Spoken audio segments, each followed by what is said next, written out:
Several years back, a prominent Christian influencer, you guys know about influencers, right? That's a thing now. People on social media who have a lot of influence. So there's some Christian influencers, and a popular or well-known one decided to take a poll.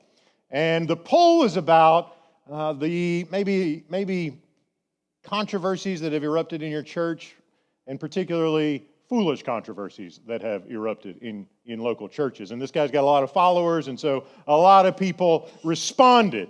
And some of the controversies that were there were the usual suspects, right? You could probably guess some of them. You want to give it a shot? Color of the carpet, right? That's like the classic. Contemporary traditional, classic. What color to paint the kitchen? All those kinds of things. Those are some of the typical quarrels that emerged. People argued over the room temperature in the worship space. But some of the responses about some of the quarrels that emerged were a little less typical. Not quite what you would expect, and really kind of surprising. And I wanted to share a few of them with you before we kind of get into Paul's comments on senseless controversies. These are real, okay? These are real. And here's the first one. Whether to use some land on church property, this is a question that came up, and there was an argument that ensued. Whether to use some of the land on the church property for a playground for the children, or a cemetery. Now, which one tells you healthy, growing church? Another, whether to install restroom stall dividers in the ladies' room. I know. There was a 45-minute argument at one church over which filing cabinets to purchase, because there are significant and important long-lasting consequences, black or brown, 2 drawers, 3 drawers, or, Tanya, 4 drawers. We know the answer to that question, right? Why waste time with a 2-drawer filing cabinet? I don't even know why they make those. In one church, a major conflict ensued when the youth group borrowed a crock pot out of the kitchen that hadn't been used for years. Don't touch that, it's ours. We didn't know it was still there, but you know. One church had a split because someone hid the vacuum from somebody else. Anybody wants to know where the vacuum is, we will let you know. You can vacuum all you want. It's fine, by all means. One church had a dispute over whether people could wear black t-shirts, because black, as you know, is the color of the devil. And speaking of the devil, another church had a conflict over whether or not it was appropriate to serve deviled eggs at the potluck. So just be grateful. Just, friends, be grateful. Be grateful. And then last, one church had an argument over the appropriate length of the worship pastor's beard. So Josh, I need you to come up here. I'm kidding. It's a little shorter now than usual anyway, right? So we're good. Here's the tape measure if you want it. It's funny, isn't it? Like it's kind of silly. Like we can have a good time, we can laugh a little bit, we can think about how funny these conflicts are, right? And just how silly they are. But at one level they are humorous. At another level, though, they're deeply tragic, aren't they? Deeply tragic. And you know why? Because if you're arguing about which filing cabinet to buy, or about how long somebody's beard is, about whether or not, like what to serve. I love deviled eggs, by the way. That's one of my favorite things that we wind up with. I usually have like 15 on my plate, if you're wondering where they went. Like what to serve at the potluck, right? If we're arguing about those kinds of things, what are we not focused on? The mission and the gospel. And I can't help but think, like maybe the churches that got into these arguments, maybe there was a time where they did care about the gospel. And maybe there was a time where they were focused on the mission. But what happened? How did we get to a point where we're arguing over foolish things like crock pots? How prominent do you think the commitment to the gospel is when we get lured into or ensnared, as Paul's word, by foolish controversies? The whole of 2 Timothy is about this exhortation from Paul to remember the gospel. Remember Christ crucified, Christ risen, Son of David, Son of God. Remember the gospel, Paul says. But Paul knows that silly things can distract us, doesn't he? And foolish things can distract us. And so he has a significant part of the letter instructing Timothy on how crucial it is to not get sucked into that kind of stuff. Because Paul understands the thing that we've got to embrace is that when we allow ourselves to be provoked, we allow the gospel to be forgotten. We get pulled into that kind of stuff, provoked into what Paul calls foolish quarrels. We allow the gospel to be forgotten and the mission to be deterred. Now, it looks like there's some specific folks in the congregation, in the area, who are perpetuating the problems. Because he's going to name some names later on. He tells us about Hymenaeus and Philetus. And apparently they're propagating some false teaching about the resurrection having already taken place. We don't get a lot of details about that. Maybe they're thinking, we know Paul talks about when Jesus comes back, he'll raise the dead from their graves, like we said in the creed together just a little while ago. Maybe they're saying that's like a purely spiritual experience in the present. There's no real physical resurrection later. Whatever it is, he doesn't expound the problem. He assumes Timothy knows what he's talking about. He just mentions these guys, mentions this false teaching. And there's some other false teachings that come up in 1 Timothy. Hymenaeus' name comes up in 1 Timothy, so maybe it's an ongoing problem, and Paul's got to give Timothy some ongoing instructions.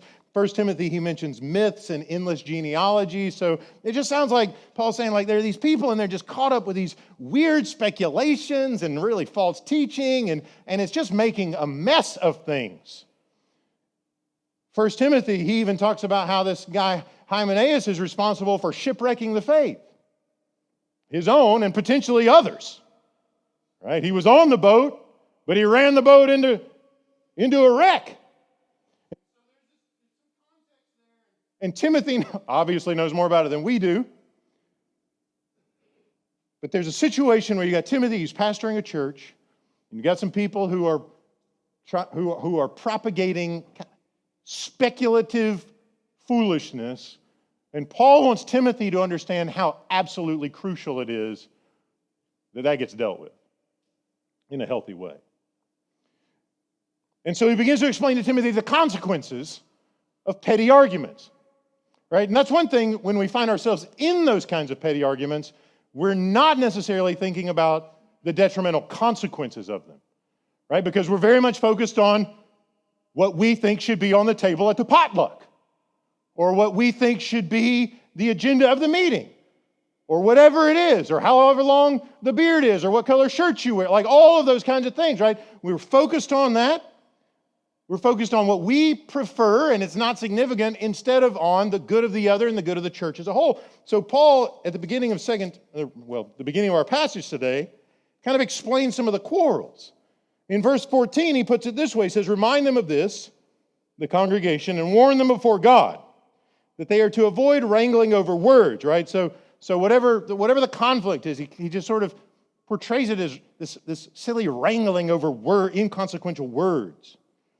He says that it does no good, not inconsequential, but foolish words. We're about to hear the consequences. He says it does no good, but ruins those who are listening. And think about that for just a second.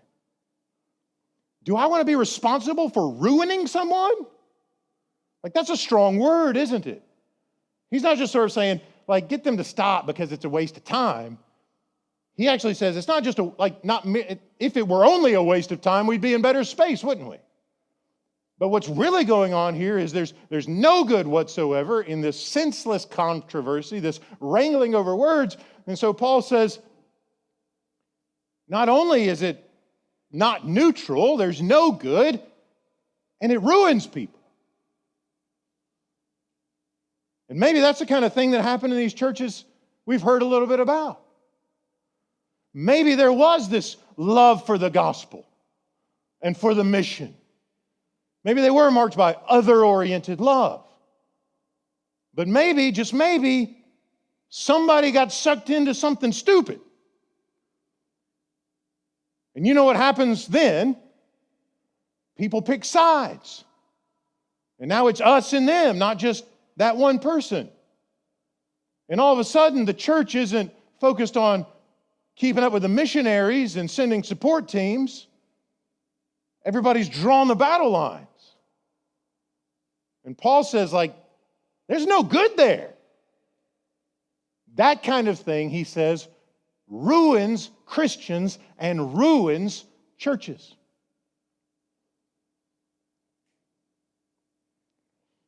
It's no small thing. The consequences are severe. He says in verse 16, another consequence.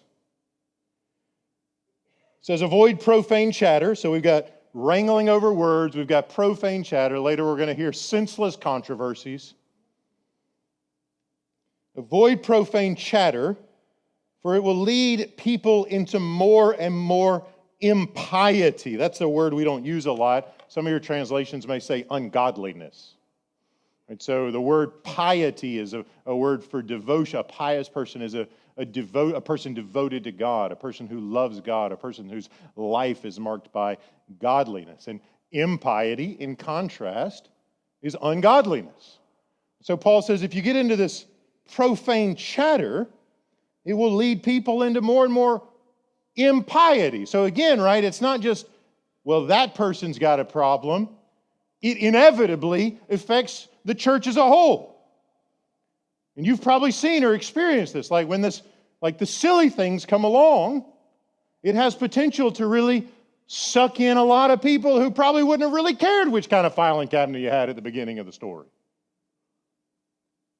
But when your friends get upset and you kind of sympathize and you get pulled in, stuff just spreads like wildfire. And for Paul, this has stunningly negative consequences on the holiness of the church. Because that word profane is opposite from holy. If something has been sanctified, it's not profane. And if something is profane, it's not set apart for God's use. And so Paul says, if you're going to get into this profane chatter, this unholy chatter, this waste of time, not just waste of time, but ruinous talk, you've got to understand, you kind of see the structure of the verse, right? Profane, unholy talk results in ungodly churches. Leads people in. It's not just the one person, it's big groups get pulled in. And so the opposite is true. Churches that resist, I hear you saying you're worried about that, and I'm sorry that you're concerned about what color t-shirts people wear to church. If you're wearing t-shirts to church at all, does it really matter what the color is? If you're going casual, right? You might say, I hear that, I'm sorry that's an issue, but I can't get pulled into that. And I wonder maybe if we could just put that on the shelf and focus on something that's more important. We don't normally say things like that in those instances, do we, though?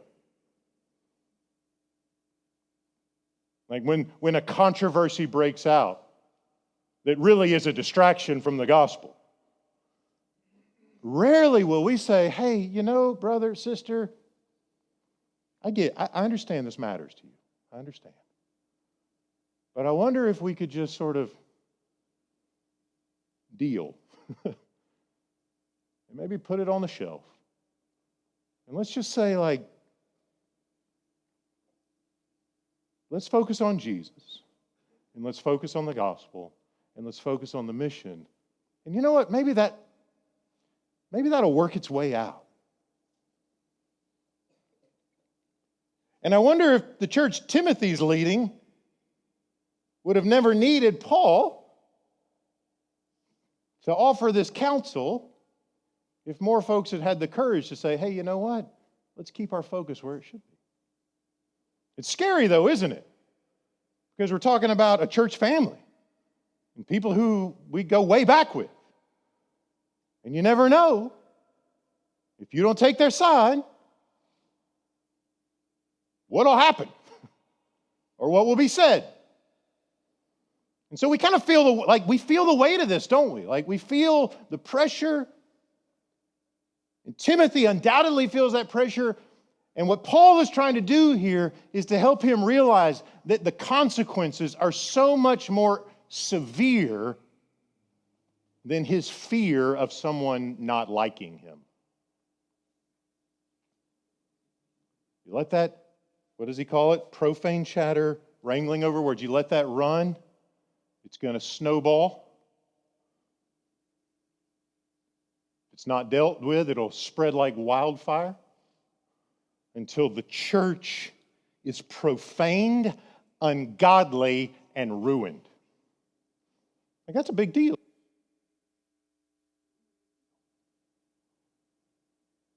I think of times where maybe I was hesitant. Because we don't like dealing with controversy. And how deeply we need to hear the call of the apostle to guard the people of God, to guard the church from things that have potential to ruin it. Because if we allow ourselves to be provoked into this kind of stuff, we are simultaneously allowing the gospel to be forgotten. And a church without the gospel ain't a church.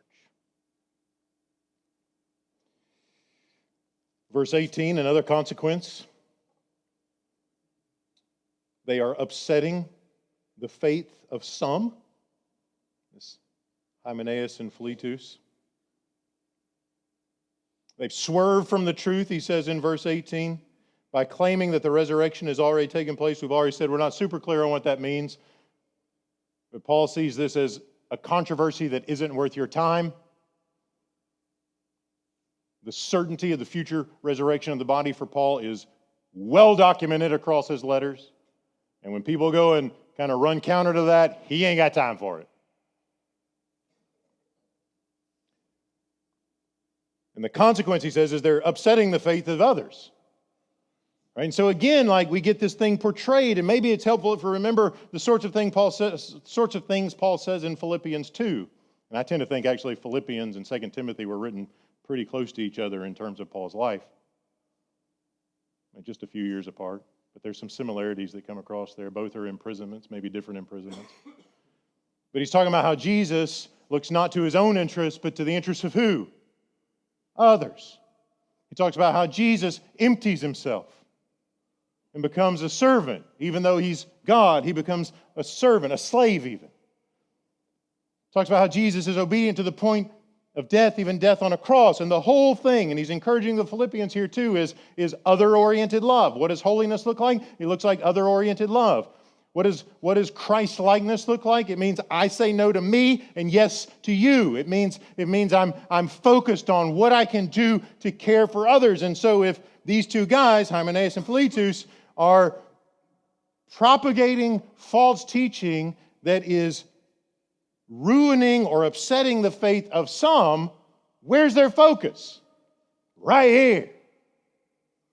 We're going to tell our speculation regardless of what it does to your walk with Jesus. And what Paul wants is other-oriented love. Because that's the heart of the gospel, isn't it?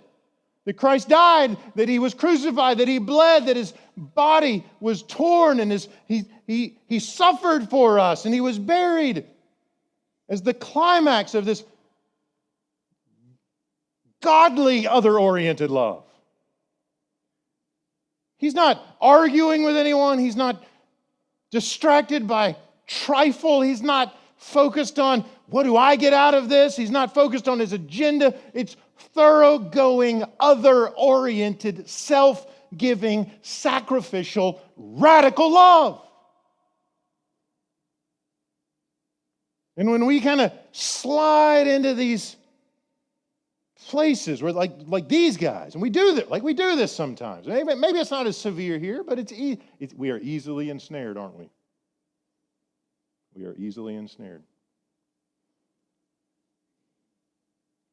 Like it has disastrous potential.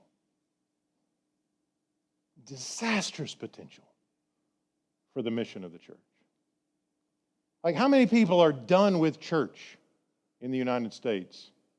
Because when they hear the word church, they think people who argue with each other over stupid stuff. There's this whole thing out there right now, maybe you've heard of it, called deconstructing. Anybody know what deconstructing is? Ex-evangelical's another one. They're like things. If you're not on the internet, you may not know about them. But the idea is people who kind of grew up in church and they kind of saw some of the contentiousness and maybe like they didn't feel like people were really authentic followers of Jesus, and that kind of different things happen, and maybe some of the leaders are not leading well, and Jesus, I see other-oriented love, and when I look at the church, I don't see it, and so I'm done. That's what those terms mean. I'm out. Deconstructing my faith because the people who say they love Jesus are constantly doing this. That's why Paul says the consequences of this are ruinous. Ruinous. Upsetting the faith of some. So he wants Timothy to hear that.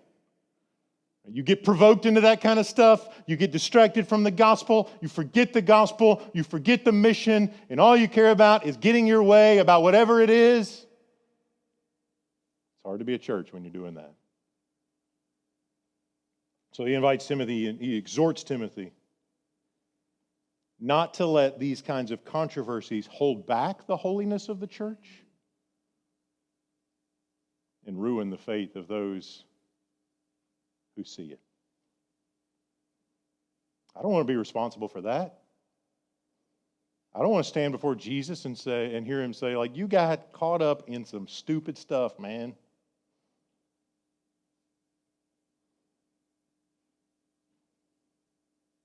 And these people who were watching were hardened against my gospel because of it. We want to be gospel people. We want to remember the gospel. And we want to be vigilant regarding everything that has potential to distract us from the gospel. Remember the gospel, Paul says to Timothy. Remember it.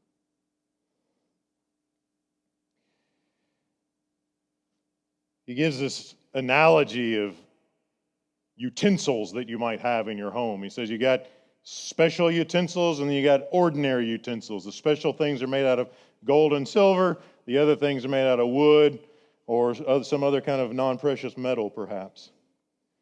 And the point of the analogy is, right, this is about being set apart. Like, do you want to be one of God's special instruments, right? Or do you want to just kind of run with the crowd? Like, do you want to be set apart in God's house for the work that he wants to do? Do you want to be the gold and the silver, or do you want to be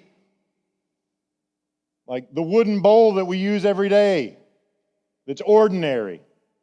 Right? This goes back to that holy profane. Do you want to be the stuff that's set apart for the mission, for the front lines, for doing the good work? So he tells him, right, in a large house there are utensils, not only of gold and silver, but of wood and clay. Some for special use, some for ordinary use. He says, if you cleanse yourself from the things I've mentioned, and what are the things he's mentioned? Wrangling over words, senseless controversies, foolish debates, all those kinds of things. He says, if you cleanse yourself from those things, right, if you push them away, if you have nothing to do with them, you will be useful to the owner of the house. It's like he's saying, God doesn't have use for people who get contentious over foolish things. Whoa. Because we talk about, we want God to use us. We want to be available. We want to be there. We want to be used by God for the life of the world. And Paul specifically says, if you don't shun the immature things, you're no use to God. Man, I don't want to hear that. I don't want to hear that. I don't want God to look at me and say, you are useless to me. Useless.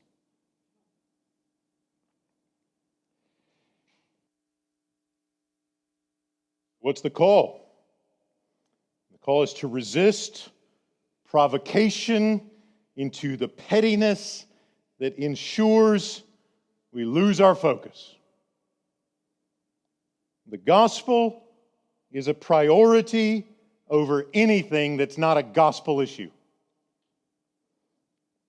Nothing should distract us from the gospel and the mission. Now, there's some wisdom that has to be developed here. Because there's two kinds of controversies that show up, right? There's the kind that don't matter and the kind that do. And Christians, disciples, have to be mature and discerning so that we can tell the difference between the things that don't matter and the things that do matter. So constantly with Paul in the ancient world, he's saying, look, I get it. You Gentiles will eat anything, and you Jews are really worried about their menus. Don't destroy the house of God for the menu, over what's on the table for food. Like, that's a difference that doesn't matter anymore. Just eat together. The unity of the church is more important than your scruples at the table.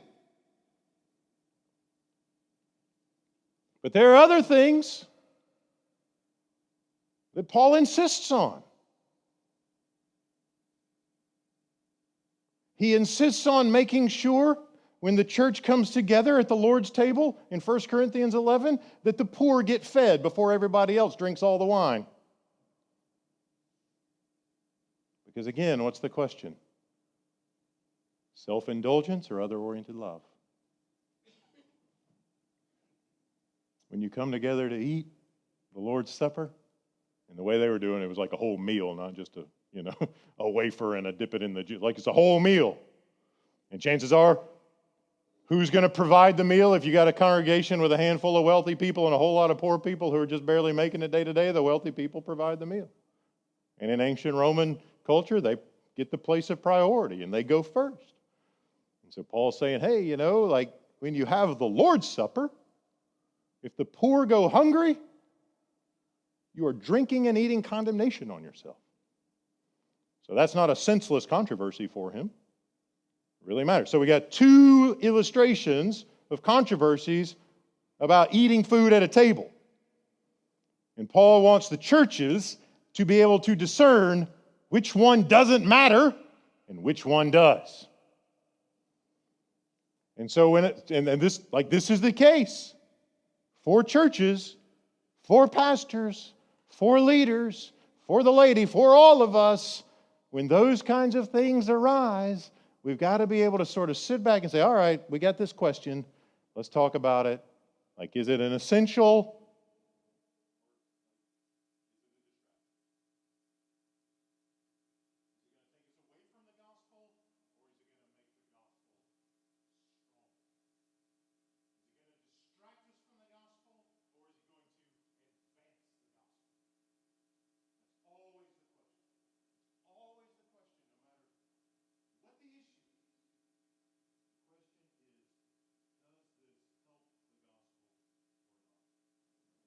And I was really struck as I was working through this week by the end of this text.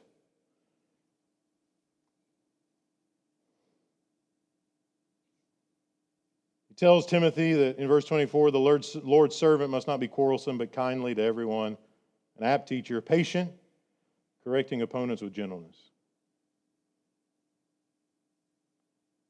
He said, God may perhaps grant that they will repent and come to know the truth. So he calls for the church leaders to be faithful in the gospel and patient and gentle.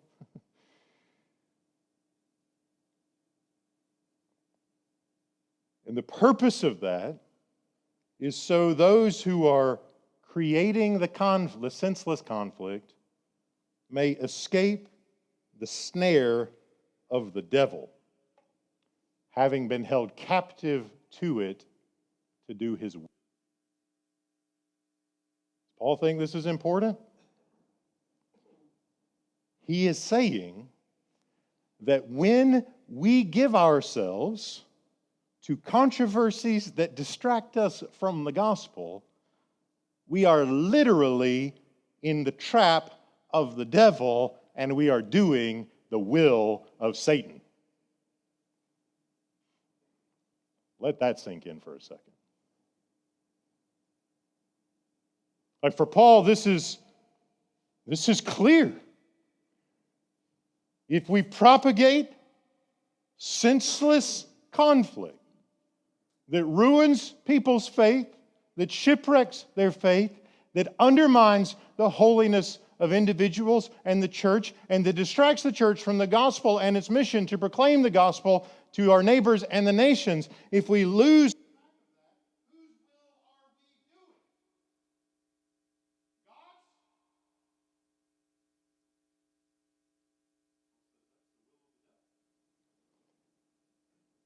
Tell you this, friends, hell rejoices when Christians battle one another. Hell rejoices when the church gets conflicted over non-essentials.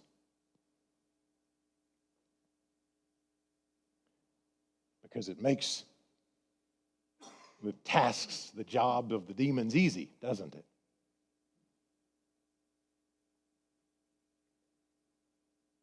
We may think that Satan is the one perpetuating the conflicts. We take care of that without his help, don't we? All he's got to do is sit back and watch the church rip itself apart. The church that Jesus died to rescue and unify. The church for which he shed his blood. To rescue, to redeem, and to sanctify. And so for Paul, at the end of the day, like this provocation to senseless wrangling, he says to Timothy, do you want to do the will of God or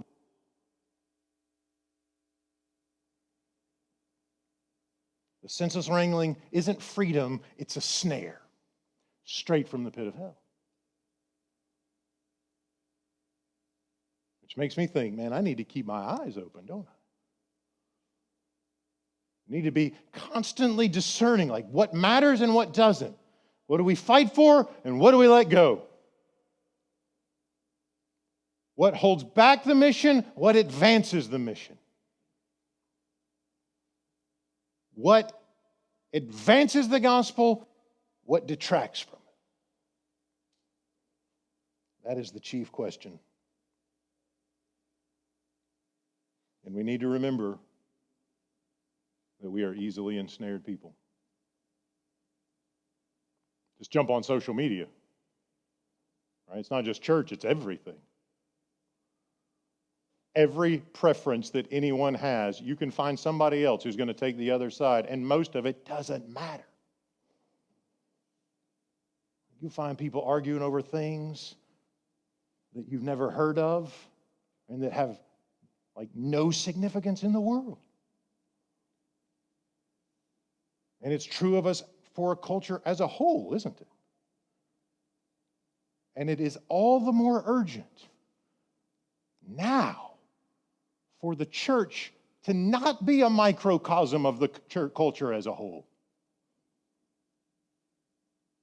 The pettiness that happens in Congress cannot characterize the church. This ain't about scoring points. The devil wants you to think it is. It's not about scoring points. It's about the glory and the salvation of the nations. So things that seem insignificant for Paul can have ruinous consequences.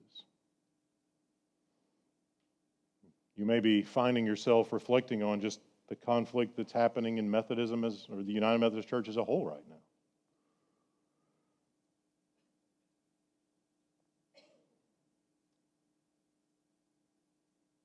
I've begun to see and have had this conversation with others that the next few years are going to be pretty messy for the UMC.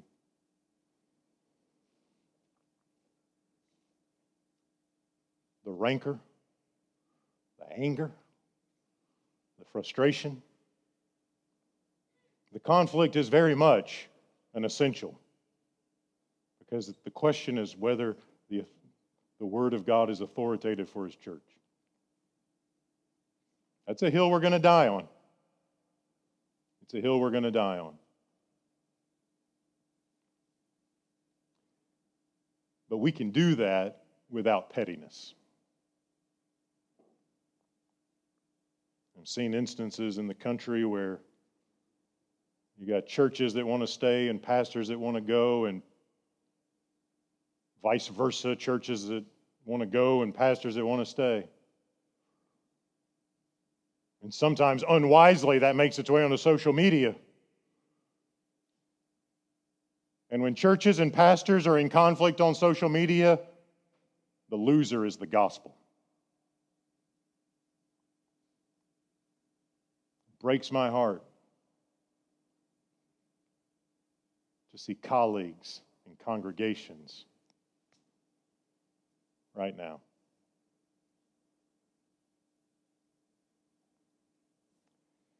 So even when we're fighting for essentials, we have to do it well. Because we live in a world with media forms that ensnare us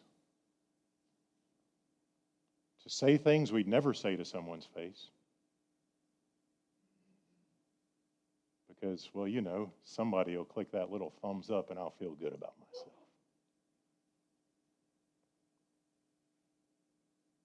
That's why people leave churches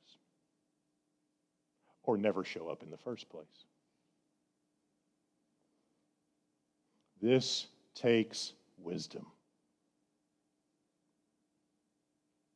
It takes wisdom, doesn't it? And wisdom comes when our eyes are on Jesus. Never letting ourselves get distracted. Fully focused on the Lord, His calling, His purposes, the vocation He's given us.